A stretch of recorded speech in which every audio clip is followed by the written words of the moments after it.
Okay, it is December 9th, 2024. Welcome back. If you're new, my name is Vince, and I'm a recovering addict from online erotic material and the lifestyle that associates itself with it. I had a relapse a few days ago, about 2 days ago, from about tonight. So it's been not quite 48 hours, probably about 40 hours since my last relapse. I'm going to count it as day 2. But I'm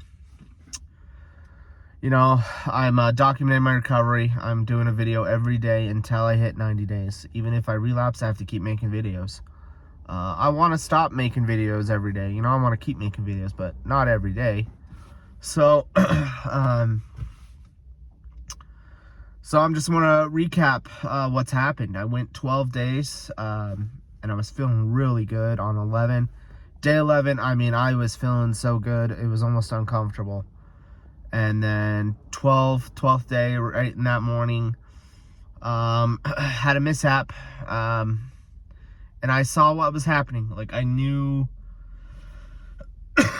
Actually, I didn't believe it. I usually take showers, but sometimes I take baths. And if I take a bath, I'm going to relapse. And I'm like, nah, I'll be fine. It's just impulse. It's like muscle memory, especially when it's been so long. One thing led to another. Pretty soon, I'm relapsing. And then over the next 24 hours, I ended up looking at pornography and everything else. So it spiraled out of control, and my mood did as well. It's giving me bipolar, right? I just had a bad mood yesterday. I've been recovering from an illness, so that's been going on, but I was not in the best of mood yesterday. I started kind of feeling sorry for myself, and you'd think you'd be happy, right? Pornography and masturbation, you're all happy, you get this pleasure, but you're not. And it's weird how that works, right? Pleasure does not make you happy. And, this was no exception. Like, I just felt like crap. So I decided to come up here and make a video today, just talk about what's on my mind. I need to recap what happened and really think about it. That morning, it was a matter of slothfulness, and I said it in my previous video, like, idleness is dangerous. I became idle. I was way too relaxed about what was going on, what I need to do, and it got out of control real fast. And complacency is really dangerous when you're trying to do something difficult. Quitting pornography is easily one of the hardest addictions to break, because there's a biological component to it. I'd say the other one is food addiction is really tough, because you have to eat, right? You have to eat. And with pornography, there is a biological component to it. Like, your body wants to reproduce. There's that associated with everything. So, I should say I am a religious man.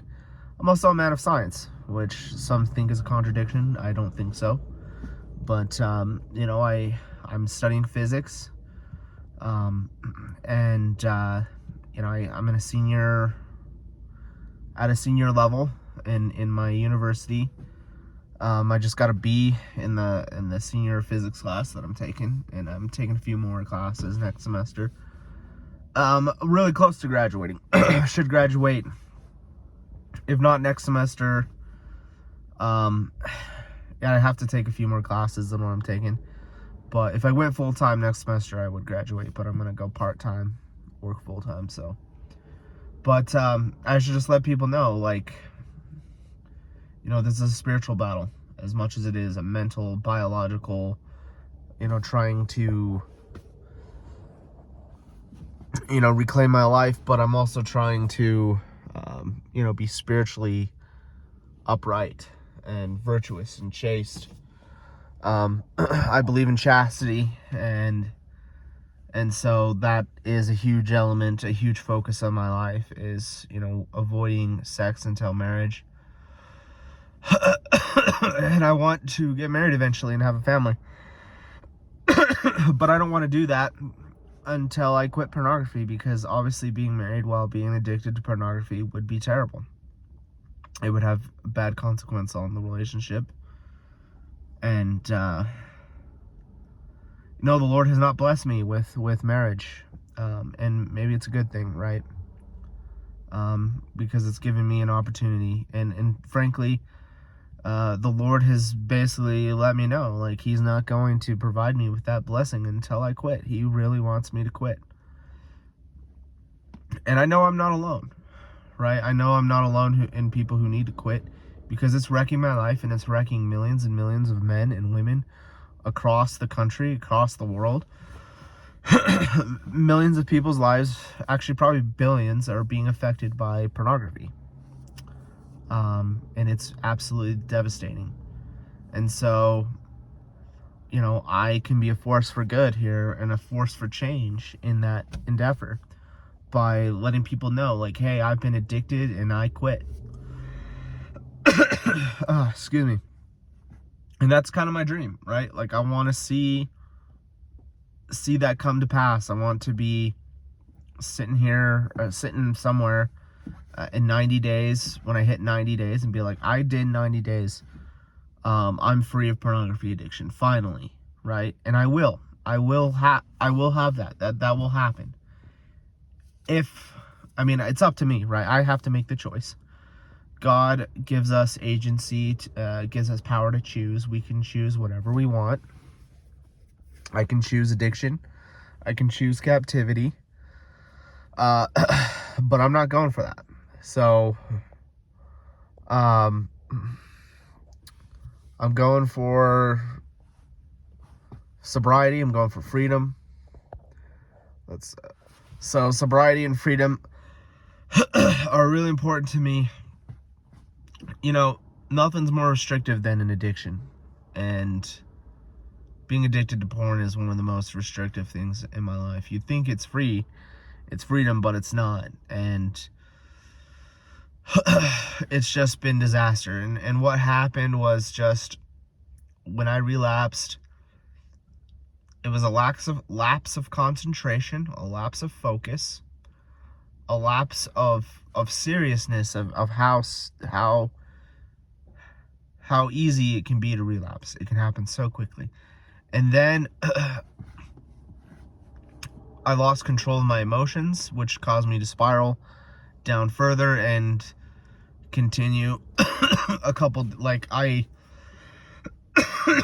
I didn't bounce right back up. I should be on like day 3. Oh, excuse me.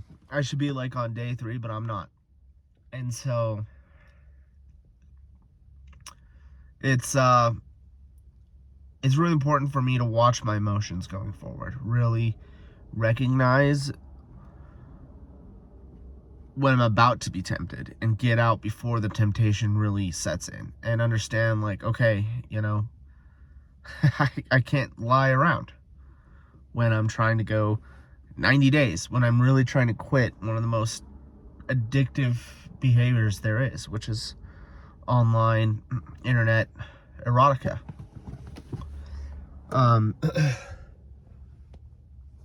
So I'm just sitting up here. It's a beautiful day, a beautiful winter day. We had some bad inversion. That's cleared out. There, I'm up here at the state capitol, just kind of hanging out for a minute before I got to go to work. School's done for the semester. Got a B in my class, so I can relax with that. But I want to get ready for next semester. I got a lot of stuff to do. I need to stay busy, need to stay productive. I need to try to get some weight down. Even though I dropped 5 pounds before this wedding I got coming up on the 18th, that'd be fantastic. So there's something I got to do to focus my energy on. 10 days, 12 days is nothing. That's what I went. We're going to, times that by 9. I want to quit indefinitely. Like, I don't want to go back at all. And I have to completely change my lifestyle. And I know what's coming. I know when that urge hits, like, I don't even know if I had an urge. It was almost just like an impulse. It was just, I'm so used to just going to soothe myself, going to fapping, going to the screen to soothe myself, that it almost happened like a reaction. Like, just don't even think about it. And that's a tough spot, right? Where I can't, and man, I felt it affects my brain. Like, I felt that dip in excitement for life, right? I was excited for life. Life was fun. Life was enjoyable. And then, boop, that, it goes up and then it goes down. And then, that dopamine surge. And then you crash. You have a crash and you feel apathetic and kind of depressed. And so today, I feel pretty good. This is the best I felt in the last 48 hours. And I need to fill myself up with spiritual things all day. And to make it through to tomorrow. Because the urges right now are all going to be mental. Any urges I get, they're going to be mental. So, but that's day 2. Again, thanks everyone who's watched. It's time for me to just stop procrastinating and do what I know I need. That's it. God bless everybody.